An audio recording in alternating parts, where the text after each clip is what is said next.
Bonjour à tous, bienvenue dans cette vidéo où nous allons faire un aperçu sur le load balancing. L'objectif est de vous présenter ce qui se fait en la matière avant d'entrer dans le vif du sujet. Donc sans plus attendre, allons-y. Au programme, nous allons présenter ce que c'est que le load balancing. Nous allons présenter les types de load balancers. Nous allons présenter les algorithmes de load balancing. Nous allons parler également des outils et solutions de load balancing. Donc sans plus tarder, c'est quoi le load balancing? Eh bien, le load balancing ou équilibrage de charge est le fait de repartir des connexions et requêtes d'utilisateurs entre plusieurs serveurs. Cela a plusieurs avantages, notamment celui d'augmenter le nombre de connexions de clients. Cela permet de supporter la charge, c'est même d'ailleurs pour ça que ça existe, parce que avec ce mécanisme, vous pouvez augmenter le nombre d'utilisateurs sur votre plateforme ou sur une application. Cela permet également de gagner en résilience parce que lorsque vous avez plusieurs serveurs qui fonctionnent ensemble pour fournir un service, la perte d'un serveur n'interrompt pas forcément le service. Je dis forcément parce qu'il y a également des contraintes applicatives qui peuvent être prises en compte.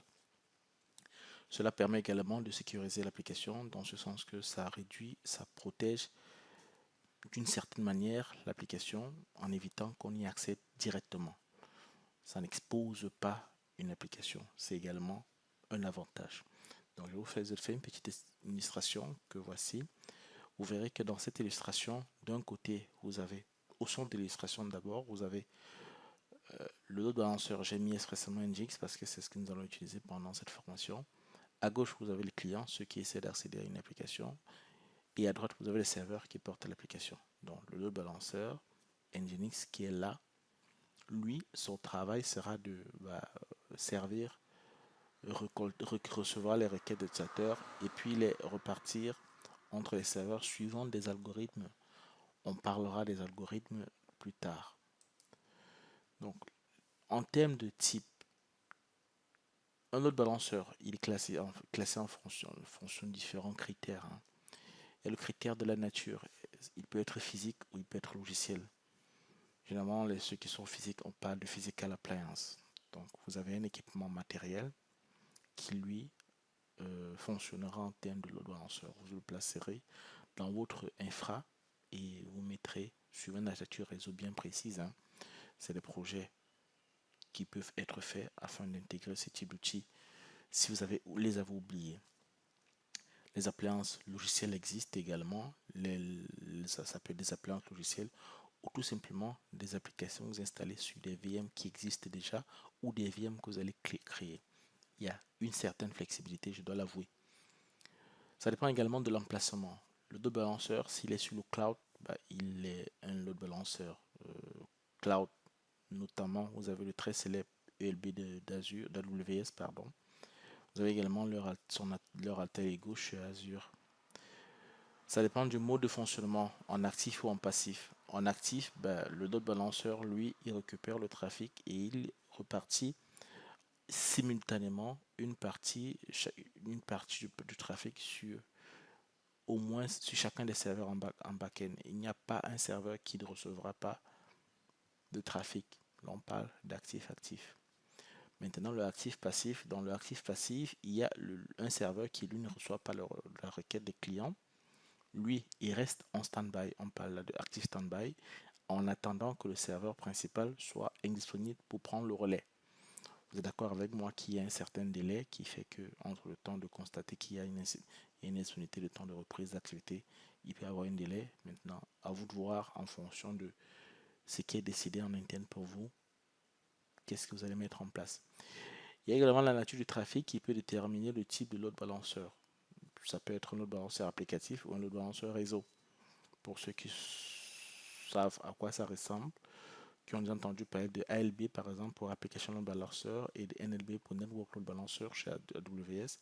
C'est tout simplement le load balancer, sauf que l'un gère du trafic applicatif pour ALB et l'autre gère du trafic réseau, voilà, en fonction des ports qui sont en back-end. Donc dans notre cas, nous allons manipuler et implémenter un load balancer logiciel. ce sera en local parce que c'est un lab que nous allons monter. Ce sera du actif-actif. Voilà. Donc nous parlerons des algorithmes dans la suite. Il faut noter que l'algorithme d'équilibrage en fait est défini comment est-ce que la charge reçue par load balanceur sera repartie entre les serveurs. Ceci étant dit, on ne repartit pas la charge de la même manière en fonction de l'application. Il y a une manière de repartir qui peut être différente.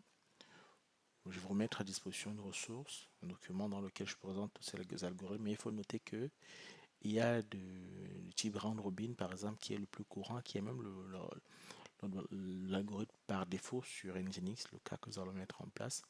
Ici, le trafic est reparti de façon à peu près aléatoire entre les serveurs qui sont censés porter l'application. Il y a les algorithmes de type Less Connection, on verra ce que c'est, je vous expliquerai ce que c'est dans le document que je mettrai à votre disposition. Il y a le Less Time, le générique hash, le Random, le IP hash, le Sticky Cookies, le Sticky Learn. C'est vraiment en fonction de l'application que vous devez choisir l'algorithme. Il n'y a pas d'algorithme de bateau, même si généralement par défaut on s'oriente vers le round robin, mais cela demande une certaine analyse de la réflexion en fonction de l'application qui sera qui sera supportée, qui sera déployée. Maintenant, nous allons parler des outils et solutions de load balancing. Ben, il faut noter qu'il existe une très grande panoplie, hein. Ça dépend forcément de l'environnement dans lequel et de votre besoin. Donc, je vous ai déjà noté tout à l'heure l'Elastic Load Balancer qui est notamment chez AWS pour le cas du cloud. Il y a son alter ego chez Azure, il y en a chez Google, chez GCP, il y en a chez Oracle, il y en a partout. Dès l'instant où vous êtes dans le cloud, vous pouvez faire le choix de déployer un load balancer géré et fourni et géré par le fournisseur de cloud. Il y a des load balancers logiciels, notamment les plus connus, parmi lesquels Achat Proxy. Nous ne parlons pas d'achat proxy ici, mais sachez que c'est l'un des principaux acteurs sur le marché. Vous aurez Netcaller de Citrix, vous avez le fameux Avi Load Balancer pour ceux qui sont chez VMware, et vous avez des fonctionnalités de load balancer dans les nouveaux pare-feux, les pare-feux, hein, pas nouveaux, les pare-feux de type Appliance, Next Generation Firewall, type Sophos, Fortinet, Palo Alto. Et vous avez notre élu Nginx qui est l'un des plus utilisés, et c'est lui que nous allons utiliser pendant cette formation. C'est sur lui que porte cette formation. Voilà, nous sommes arrivés au thème de cette vidéo et je vous dis à bientôt.